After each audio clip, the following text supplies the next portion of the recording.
I started as a camp director over 20 years ago, I didn't think I'd be a fundraiser, but that's what the job required. One thing I've learned is that asking people for money is actually doing them a favor. Why? Because it's better to give than receive, except when it's not. I'll have more on that later. Research shows that people who spend money on others report higher levels of happiness than those who spend money on themselves. The amount spent is less important than the commitment to give. There's also evidence that by giving regularly, one can start a virtuous cycle of well-being.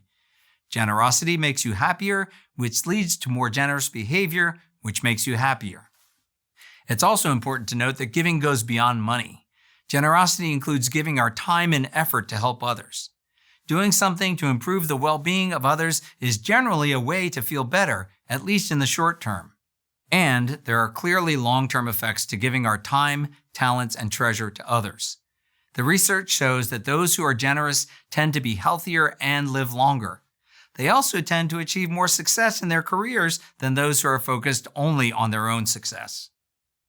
There's a reason Jesus says, "For where your treasure is, there will your heart be also."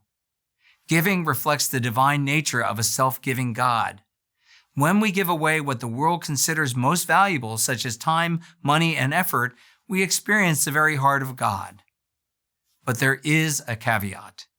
Giving is only helpful when it's done freely. When it's not, then it's not really generosity. That said, there may be times when there is pressure to give and we make the choice to do so. That's fine as long as we take responsibility for our decision and don't blame and resent others. Making the choice to be generous is freeing.